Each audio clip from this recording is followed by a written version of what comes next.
Hi, everyone. Today I am returning to R.E.M.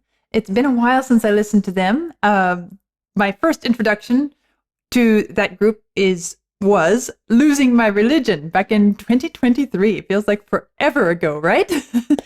So today I'm listening to It's the End of the World as We Know It, and I Feel Fine, from 1987. And I understand that guitarist Peter Buck agreed in an interview with the Guitar World that this song was done in the tradition of Bob Dylan's Subterranean Homesick Blues, which I have just recently listened to. So this is a great sequel, and I'm going to be curious to see and hear and listen to what it is all about. That's great, it starts with an earthquake, birds and snakes, an airplane, and Lenny Bruce is not afraid. I have a hurricane, listen to yourself, churn world serves its own needs, dummy serve your own needs, beat it up an ox, beat, grunt, no strength, the ladder starts to clatter with fear, bite down, high wire and a fire, represented 7 games in a government for hire and a combat site, left to us are coming in a hurry with the furies breathing down your neck.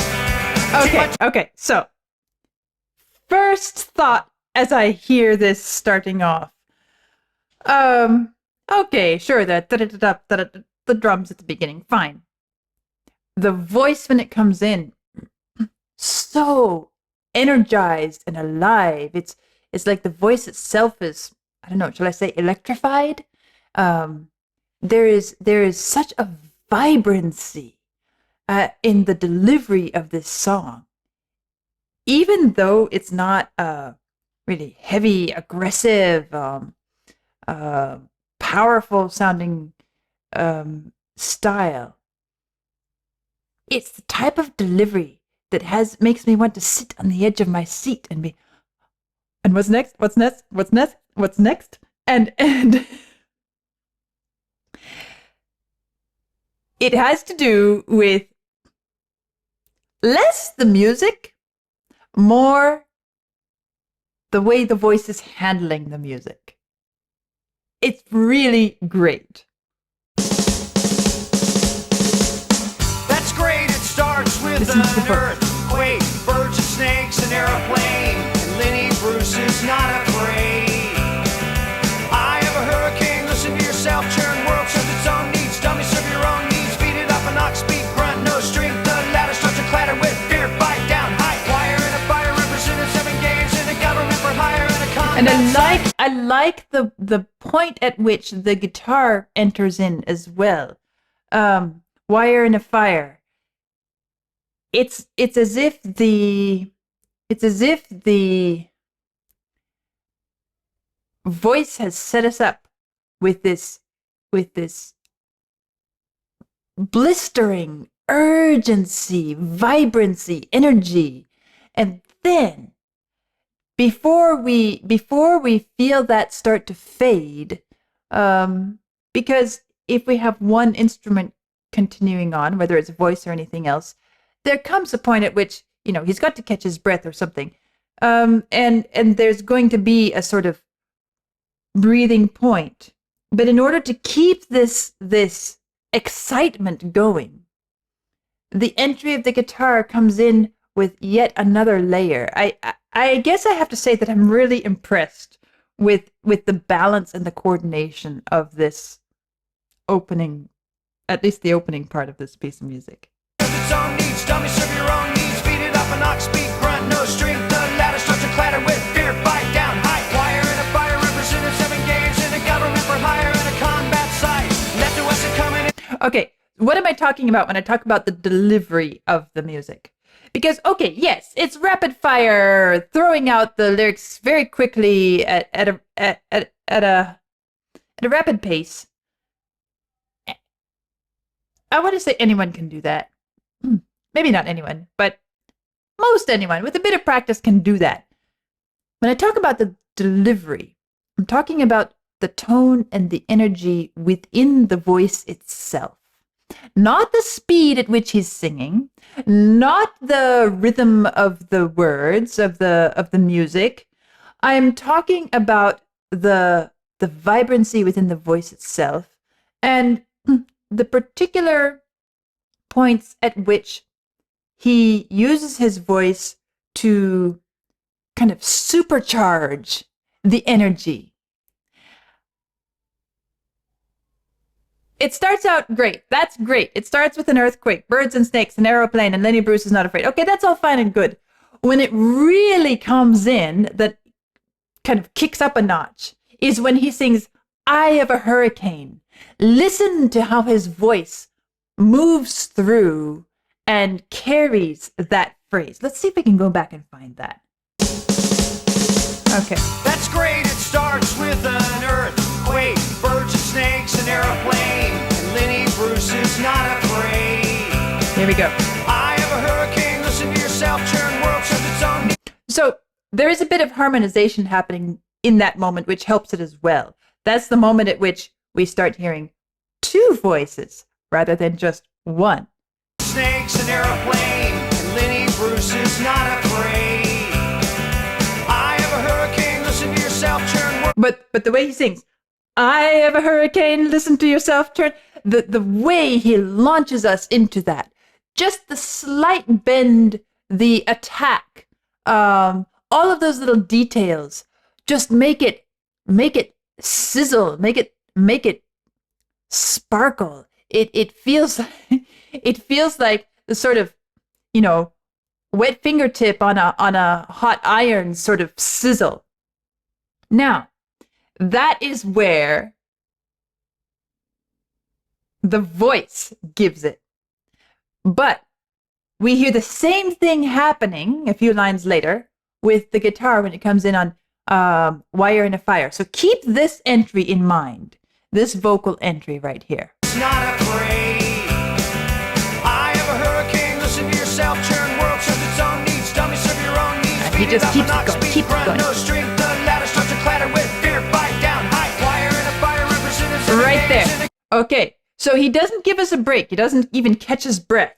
But now the guitar comes in to take it up yet another notch. Listen to the attack of the guitar and the way the guitar comes screaming in there. And I'm using the word screaming because even though it's not really volume screaming, it is energy screaming. Clatter with fear, bite down, high. Wire in a fire represents right there. It's so good. Left to us coming in a hurry with the furies breathing down your neck.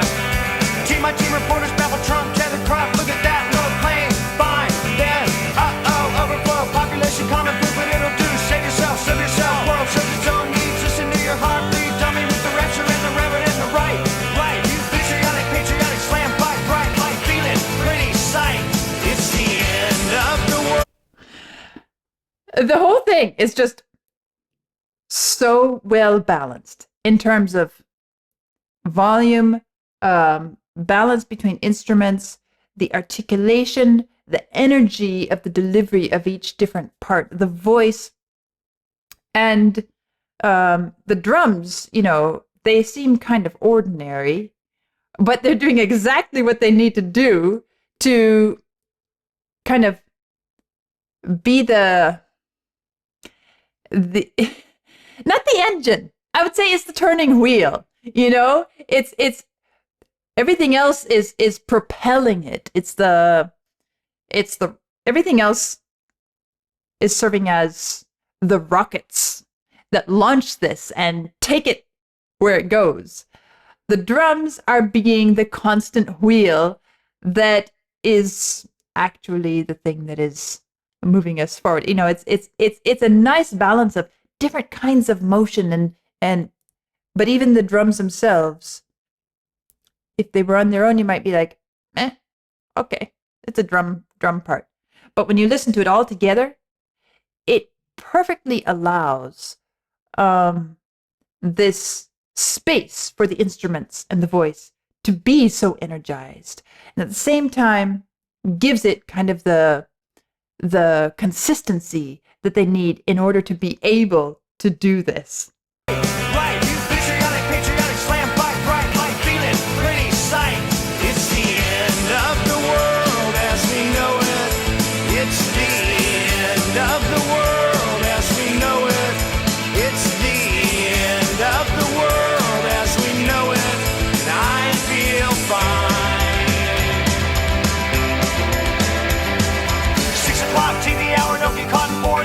slash and burn, return. Listen to yourself churn. Locking in uniform and book burning, blood letting every motive escalate. Automotive incinerate. Light a candle, light a motive. Step down, watching heel crush, crush.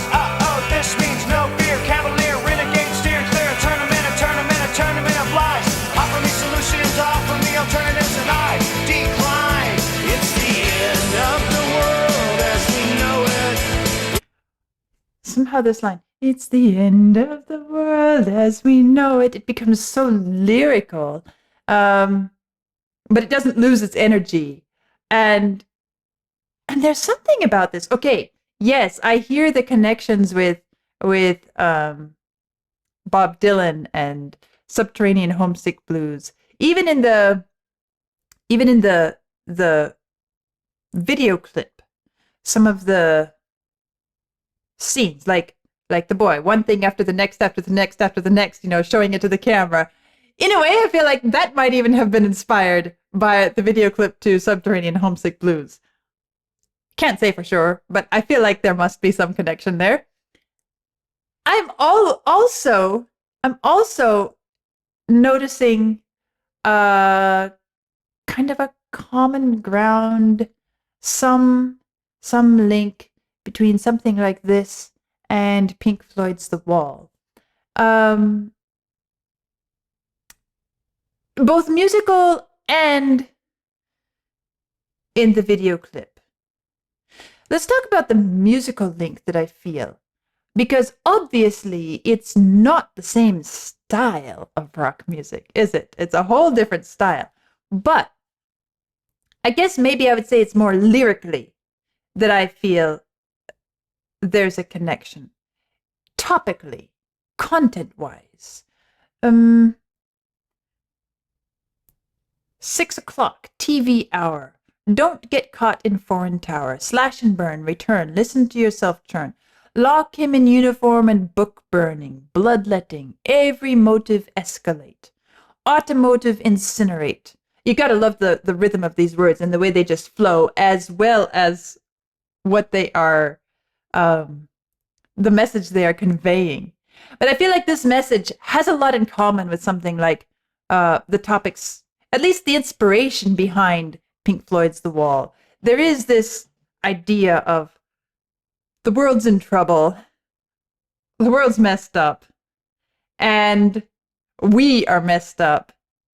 And it's this idea of both. We can blame those before us, as well as look at ourselves, as well as fear for the future.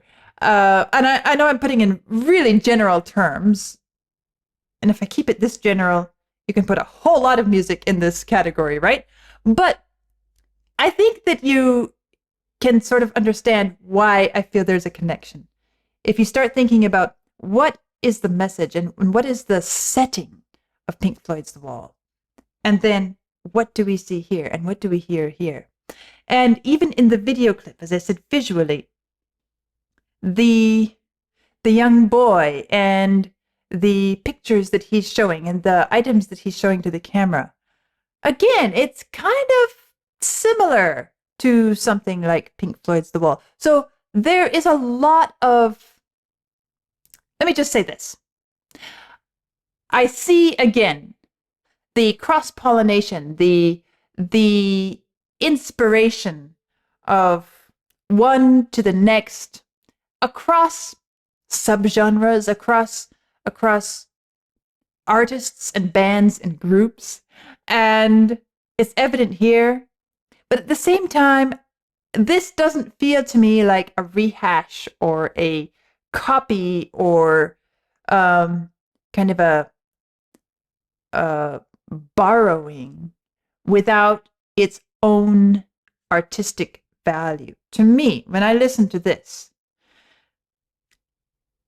it is alive with its own energy, with its own message, with its own drive and force and power. And that's what impresses me about it. I love the connections. I love the cross references. I love the linking from one artist to the next. The acknowledgement that it is inspired by Bob Dylan and Subterranean Homesick Blues. but at the same time, it is its own artistic entity. End of the world as we know it. It's the end of the world. So singable there, isn't it? It's the end of the world as we know it. I feel fine.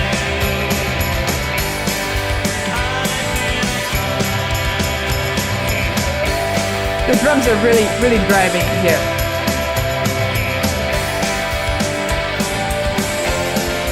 And the bass as well.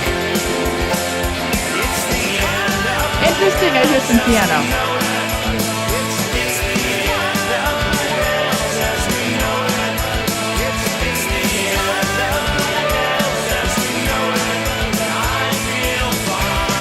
I kind of like this layering as well. It's the end of the world as we know it, and then it's time I had some time alone, and the calling between the two, multi-layering, overlapping. It's really nice.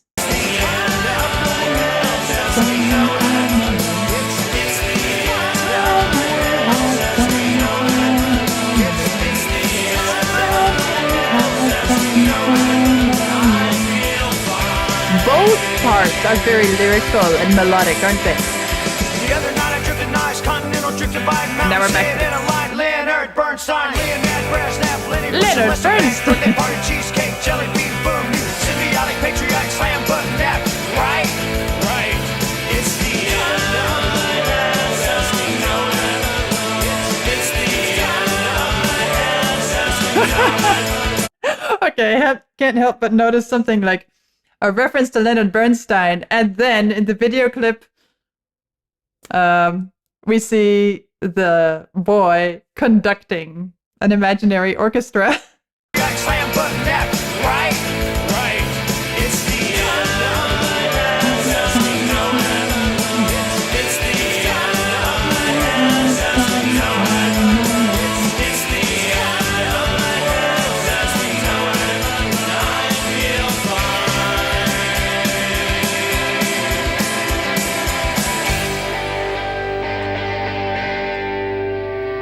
It's the end of the world as we know it. It's I feel like there are certain moments in this video clip that are really so well timed. Like, you just saw me say, okay, let's catch our breath. And now here, I see the kid mopping his face as if, okay, let's calm down. Let's get ourselves back in some semblance of normalcy. It's the end of the world as we know it. It's the end. Okay, but I feel like I need to expand on that a little bit, actually, because why do we feel like that, and why is it so well timed? Why did I go, whew, okay, woo, and then the kid does the same thing in the video clip? Why? It's because the music. It's because the music gave us this wild ride, this intense, as I said earlier, sizzling, steaming, rocket-powered journey of highly energized, electrified musical experience. And then, finally, it gives us a little break. Everything calms down for a minute. And we don't know what's coming next, but it's giving just a moment to breathe. So, of course, we respond this way. Here. A little breathing space. Woo. But then we're back into this. A sort of a cappella. Almost a cappella.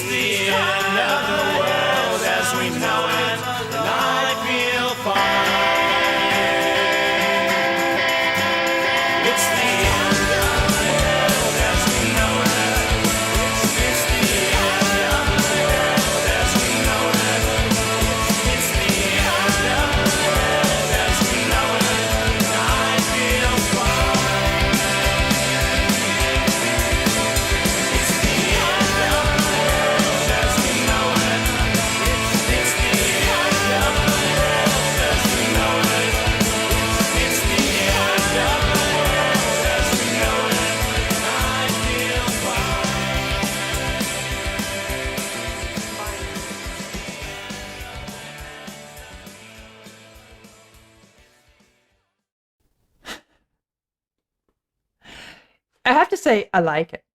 I do. I love the intense energy of it. I love the vibrancy of it. It's so, I guess I would say, saturated uh, with its with this feeling of being alive. And that's interesting to me with the topic. It's the end of the world as we know it, and you know, things are not as they should be, right? Well, it starts off, that's great. It starts with an earthquake, birds and snakes, an aeroplane, and Lenny Bruce is not afraid. I have a hurricane, listen to yourself churn. World serves its own needs. Don't misserve your own needs. And so it goes, right? It's such an intense experience of kind of the world coming to an end, things falling apart, going badly. But there's this incredible positivity and feeling of, I am so alive in this moment. Isn't it wonderful? And isn't it wonderful to experience being alive regardless of what is happening around us? And in that way, I feel like I have to say, it is an incredible contrast to something like Pink Floyd's The Wall.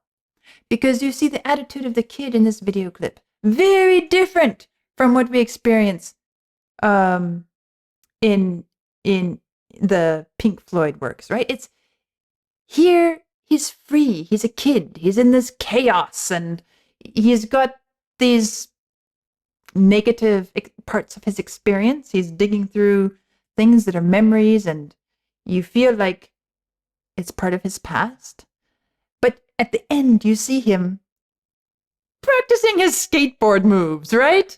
Handstands, and there is this sort of innocence built in, and hopefulness built in to this scenario of what a disaster, what chaos.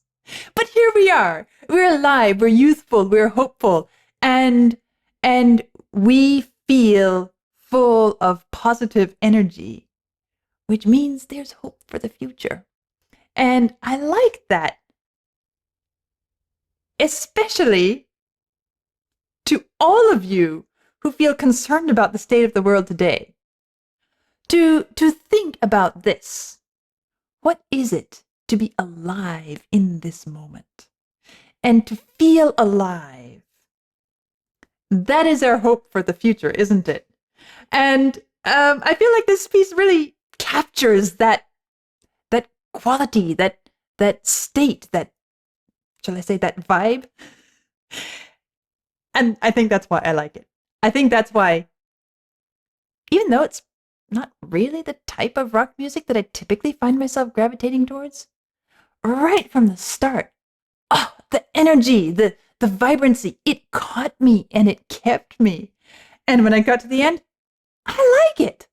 So there is an R.E.M. piece of music that I like. And I love the energy of it. I love the complexity of it. I love the delivery of it. I love the